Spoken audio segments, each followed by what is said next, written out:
My name is Sophia, and I want to share my experience with you and the community. More than just a story, this serves as a warning to be cautious about who we welcome into our homes. I apologize if my friends hear this because they also follow your videos, but I need to prevent others from going through something similar. We've always been close to Lucia and Javier. We met in college, and since then our lives had taken parallel paths. Andres and I, just like them, shared dinners, trips, and countless moments together. There was never any discomfort between us, which is why when we invited them over for dinner that night, I expected nothing more than a pleasant and relaxed evening. But from the moment they walked through the door, something felt off. Max, our dog, had always been friendly, even with strangers.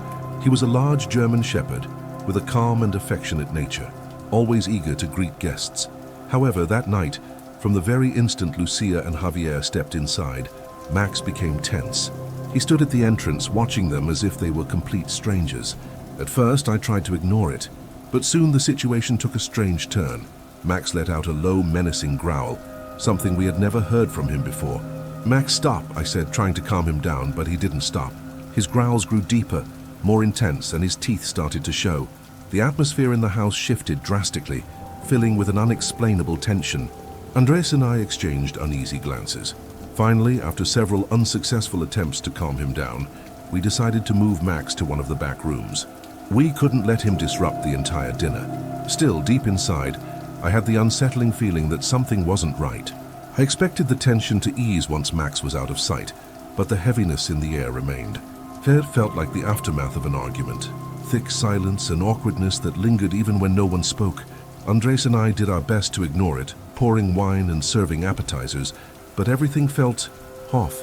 The conversations were forced, the smiles looked strained, and the pauses between words felt uncomfortable. We had never felt this way around them before. It was Lucia who finally broke the silence, but what she said only made things worse. "I wanted to tell you something that happened to us a few weeks ago," she said with that calm demeanor she always had. "We went to see a witch." I froze. Andres beside me also seemed surprised. "A witch?" I asked, trying to sound casual, though I couldn't keep the curiosity or apprehension out of my voice. "Yes," Javier responded, smiling. "We've been trying to have a baby for years, but nothing has worked, so we decided to try something different." Lucia went on to explain that the witch had performed a special ritual for them, one designed to open their paths to fertility. They had followed every instruction: candles, whispered incantations, objects placed around their home. According to the witch, their lives would begin to change. "Ever since, we've felt a completely new energy around us," Lucia said, smiling in a way that made me uneasy. "The house feels different now. There's a presence, but it's good, it's watching over us." Andres and I exchanged a quick glance. We both knew this was not going to be a normal conversation. The dining room lights flickered for a second. I tried to dismiss it as a coincidence, but I couldn't ignore how the room felt heavier with every word they spoke. Javier continued talking, still smiling, but there was something in his eyes that I didn't recognize. "Since we visited the witch, it feels like something else is with us," he said. "Sometimes we hear whispers, but they're comforting. We know everything will work out now." Something about the way he said it sent a shiver down my spine. Their calmness didn't match the suffocating weight in the air. Andres reached for my hand under the table, his grip tense. I could feel his unease mirroring my own. The air in the room felt thick, almost tangible. Then Lucia, as if it were the most natural thing in the world, made a suggestion. "You should go see her. It's an incredible experience." A chill ran down my spine. Something inside me knew with absolute certainty that there was nothing incredible about what they were offering. Our home, which had always been our safe haven, now felt invaded, tainted by something unseen but undeniably present. Andres must have felt the same, because just a few minutes later, he abruptly suggested we wrap up dinner. Lucia and Javier seemed surprised by how suddenly the evening was ending, but they didn't argue. When they finally left, taking that oppressive energy with them, the house seemed to breathe again. The air felt lighter, as if something invisible had walked out the door along with them. We stayed in silence for a long while, still processing what had just happened. Max emerged from the room we had locked him in, completely calm as if none of it had ever happened. We looked around the house, now back to its usual atmosphere, and for a moment, I almost convinced myself that the dinner had been a strange hallucination. But deep down, I knew what we had felt was real. I couldn't explain it, but something had changed in our home the moment Lucia and Javier stepped inside. And thankfully, whatever it was, it had left with them. That night became nothing more than a bizarre anecdote in our lives. We never spoke of it again with Lucia and Javier, but from that day forward we avoided them. We didn't even discuss it much between ourselves. We didn't want to invite any more negative energy into our lives. Still, sometimes when the house is completely silent, I feel a faint, inexplicable breeze, and I wonder if that heavy presence really left our home, or if some part of it still lingers. Be careful who you let into your home.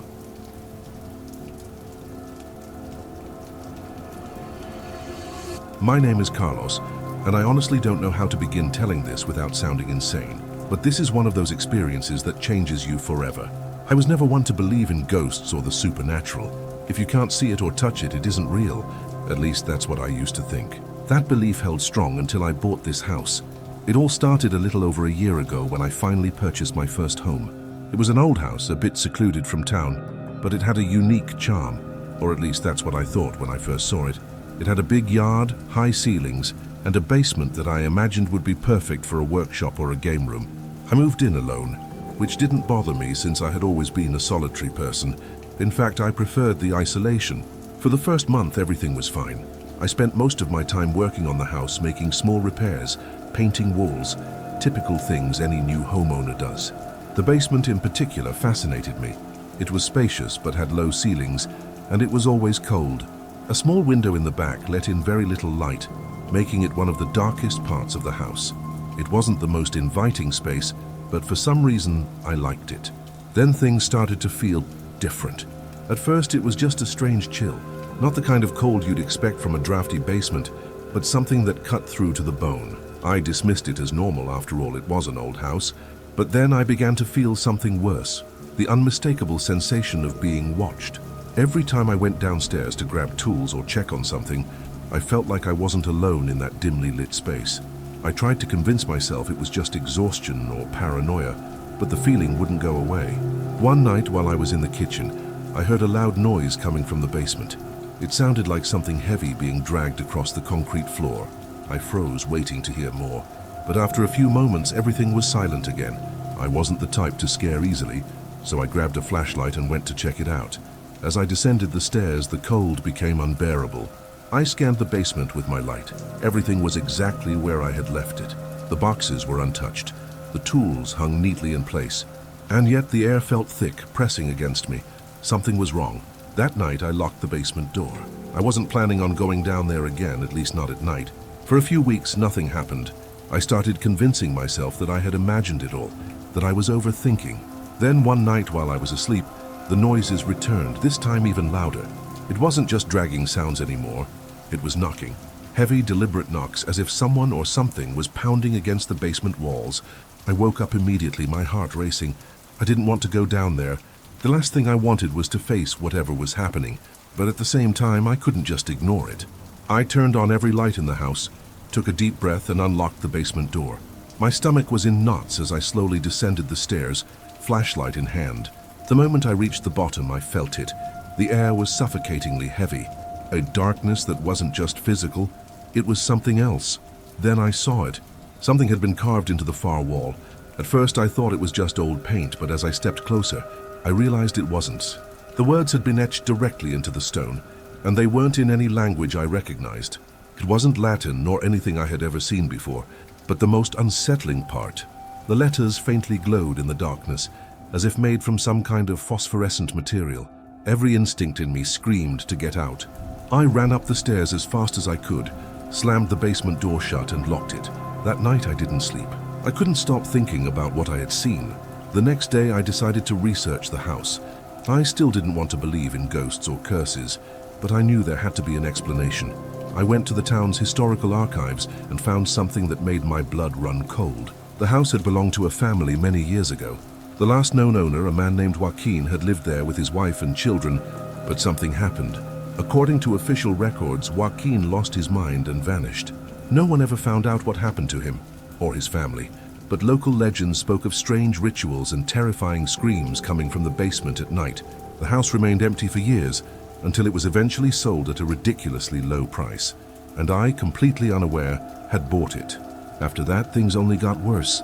The basement noises became louder, more frequent. I could hear them even from the upstairs rooms, pounding, whispers, as if something was trying to get out. The atmosphere in the house had changed entirely. It was no longer just a home, it was something else, something wrong. I knew I couldn't stay there. I didn't know if I believed in demons or spirits, but whatever was in my basement wasn't normal. One night, when the knocking and whispers were at their peak, I made a decision. I grabbed my flashlight and a baseball bat. I had no idea what I was expecting to find, but I couldn't keep running from it. I slowly walked down the stairs. The cold was unbearable, but as I reached the bottom, everything fell silent. The wall where I had seen the strange markings was still there, but now the letters no longer glowed. The air was still heavy, but it was different. As if whatever had been waiting had finally left. I didn't feel relief. Instead, a chill ran down my spine. Not because it was gone, but because deep down I knew the truth. It never really left. It was just waiting. That was the last time I ever stepped foot in the basement. Since then, I haven't heard any noises. But I know something still lingers down there. Maybe it's a demon. Maybe it's just my mind playing tricks on me. But every time I walk past that basement door, I feel it. That freezing cold. That unshakable sense that something is still there. Waiting. Maybe one day someone else will uncover what it truly is. But I'd rather never find out.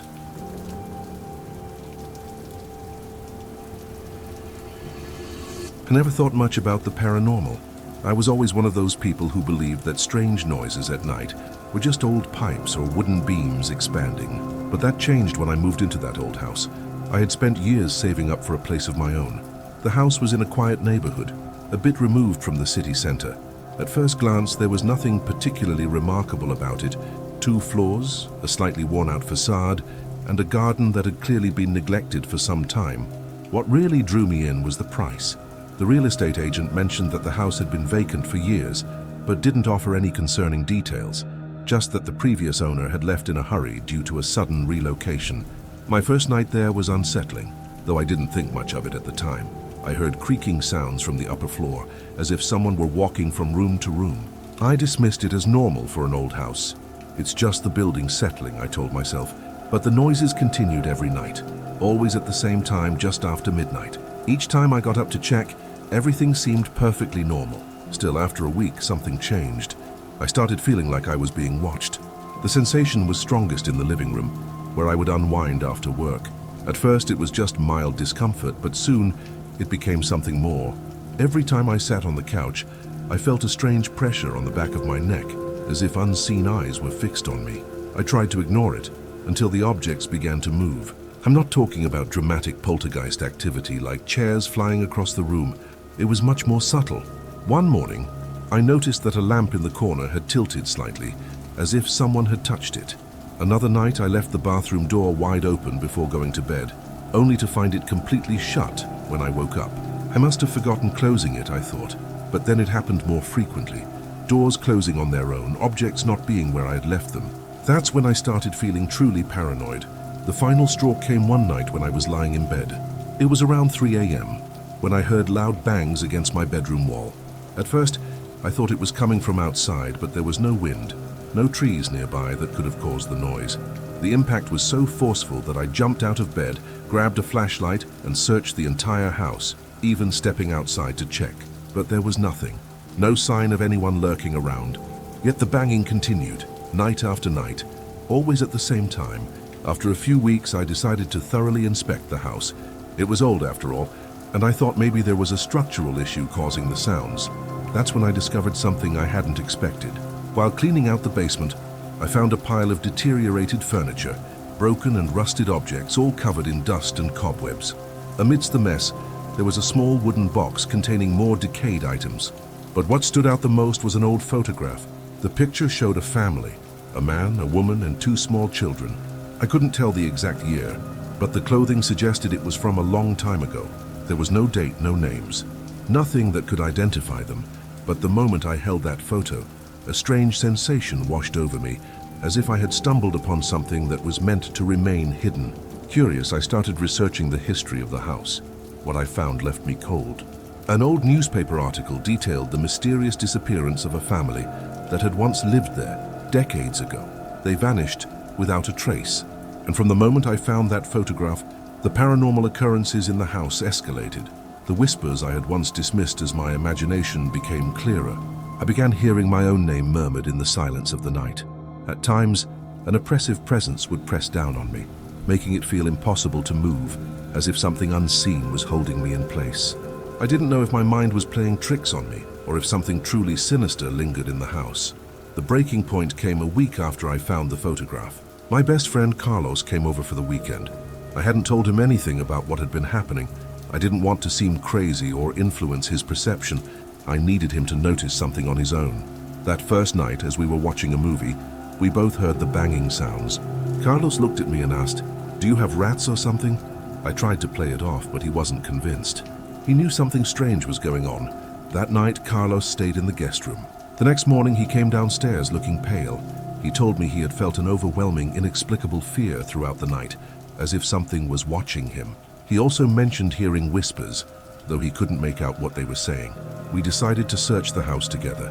That's when we found something that made my decision final.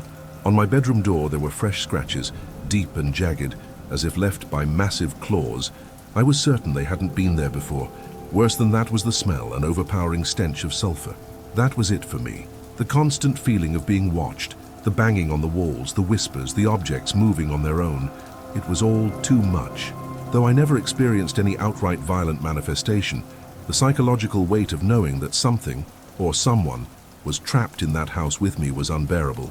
So I packed my things and left. I walked away from that house, but I could never truly leave behind what I had experienced. I never discovered exactly what haunted that place. But I'm certain of one thing. Something was there. Something that didn't want to be found. And even though I try to forget, every time I hear an old house creak, I can't help but remember the pounding on the walls, the whispers in the dark, and the feeling of something watching me. Thank you for sharing my story. Subscribe if you're enjoying this.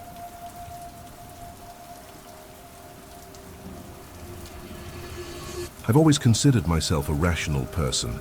I never let myself be influenced by superstitions or ghost stories. In fact, when my partner Javier suggested that we temporarily move into his grandparents' old countryside house, I thought it was a great idea. It was a peaceful place, far from the noise of the city, and it would help us save some money while we sorted out a few things. Javier had spent many childhood summers in that house, and despite its age, it was still cozy. I remember the first day we arrived. The house stood tall, surrounded by open fields and ancient trees that groaned with the wind. Its slightly unkempt appearance didn't bother me. The idea of being in the countryside, with no neighbors and no noise, felt refreshing. But the moment I stepped inside, something felt off. The house wasn't eerie exactly, but there was an unusual stillness in the air, as if time moved at a different pace within those walls. During the first few weeks, I tried to adjust. Javier was happy, reminiscing fondly about the memories he had in that house, while I did my best to ignore the little things that started to make me uneasy, especially the sensation that someone else was in the living room. It was hard to explain. Every time I passed by the entrance to that room, I felt something watching me from within. I never saw anything, but the feeling was always there. At first, I dismissed it as my imagination, convincing myself I was just being paranoid. But then the strange occurrences began piling up. One evening, while I was alone in the kitchen preparing dinner, I heard a faint cough coming from the hallway leading to the master bedroom. It wasn't loud or menacing, just weak and raspy, like that of an elderly person struggling to breathe. I froze, trying to process whether I had actually heard it or if it was just in my head. I searched the entire house but found nothing out of place.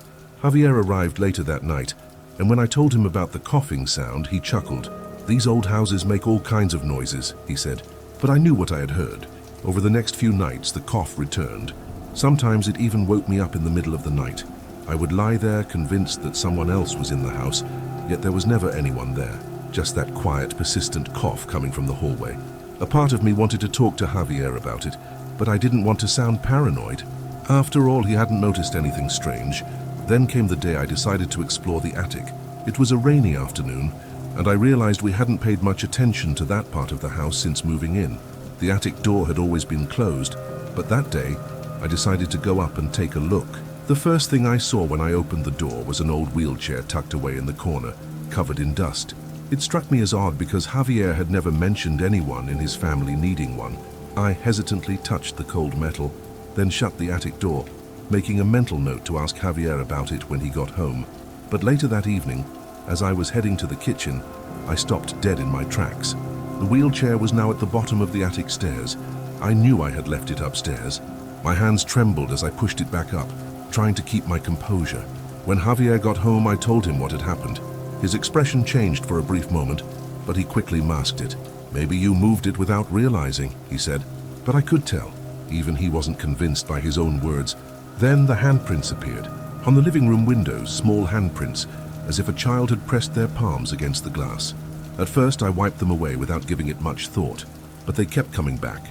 Every time I passed through that room, the handprints were there again, always in the same spot.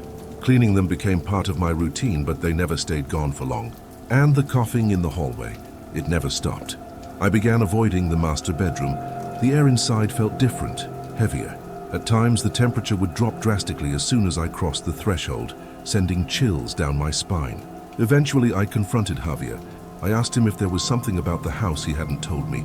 At first, he hesitated, but eventually he admitted what I had already suspected. His grandmother had spent the last years of her life in that house. She had been ill, confined to a wheelchair. She would sit in the living room for hours, staring out the window. It was there that she had spent her final moments. Her death had been peaceful, but her presence had never truly left the house. Suddenly, everything made sense. The coughing, the handprints, the constant feeling of being watched in the living room. It was her. She was still there, repeating the same routines she had followed in life. She wasn't a malevolent presence, but she also wasn't something I could ignore. The night before we decided to leave for good, I woke up in the middle of the night to absolute silence. As I passed by the living room, I felt a soft breeze. Then I heard it, one last whisper, and one final faint cough. It felt like the house was saying goodbye. There was no fear in that moment, only a deep sadness. We moved out shortly after that, and though I never experienced anything like it again, that house left a mark on me. I learned that sometimes the dead don't leave completely. Their presence lingers, subtle and quiet, woven into the fabric of a place. Javier's grandparents' house was never truly empty, and even though we're no longer there, I know that feeling of being watched will never truly leave me. And those were today's stories. Have you ever heard any stories similar to the ones told today? Let me know in the comments which of the 5 stories caught your attention the most. If you liked it, don't forget to like and get ready, because in the next video, I'll bring more disturbing stories.